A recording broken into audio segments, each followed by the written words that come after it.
आज आपण बनवणार आहोत गाजर मुळ्याची चविष्ट कोशिंबीर। ही कोशिंबीर खायला खूप चविष्ट वाटते आणि बनवायला खूप सोपी आहे आणि पौष्टिकही आहे। तुम्ही हे जेवणामध्ये याचा समावेश करू शकता। खूप पौष्टिक अशी चटणी। ही चटणी कशी करायची हे बघूया। तर गाजर मुळ्याची कोशिंबीर करण्याकरता इथे आपल्याला किसलेला गाजर लागणार आहे। याला स्वच्छ धुवून किसून घेतलेला आहे। इथे मुळा पण किसून घेतलेला आहे। कोथिंबीर लागणार आहे आपल्याला आणि लिंबू। या व्यतिरिक्त अजून आपल्याला काही साहित्य लागणार आहे। इथे आपल्याला कोशिंबीर करता एका भांड्यामध्ये मी दही घेतलेलं आहे। आता या दहीमध्ये आपल्याला गाजर घालून घ्यायचं आहे, मुळा,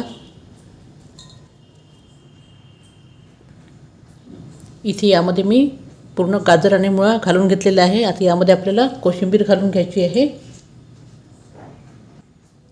इथे आपल्याला चवीकरता मीठ घालायचं आहे। इथे मी चवीपुरतं मीठ घातलेलं आहे आणि किंचित साखर घालायची आहे। साखर घातल्याने आपल्या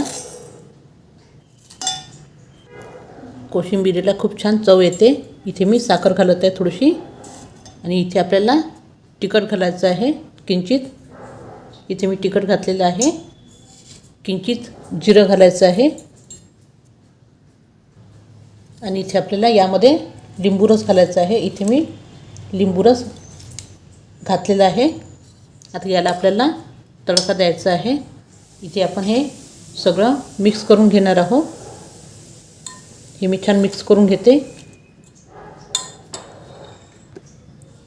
इथे आपण ही कोशिंबीर छान मिक्स करून घेतलेली आहे, बघू शकता अशा तऱ्हेने। आता यामध्ये आपल्याला तडका द्यायचा आहे। हे बघू शकता आपण तेल गरम केलेलं आहे। आता यामध्ये आपल्याला मोहरी घालायची आहे आणि जिरं घालायचं आहे। बिलकुल सिंपल तडका आहे। हे मोहरी जिरं छान तडतडलं की त्यानंतर यामध्ये आपल्याला कोशिंबीरमध्ये हा तडका टाकून द्यायचा आहे। आता हा तडका आपल्याला यामध्ये घालून घ्यायचा आहे आणि हे छान मिक्स करायचं आपल्याला।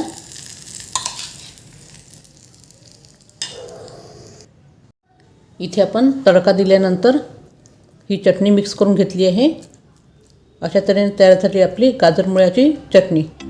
ही गाजर मुळ्याची चटणी तुम्ही नक्की ट्राय करा। खायला खूप चविष्ट वाटते, बनवायला खूप सोपी आहे आणि पौष्टिकही आहे। तुम्हाला जर वजन कमी करायचं असेल तर ही चटणी तुम्ही तुमच्या जेवणामध्ये नक्की ट्राय करा।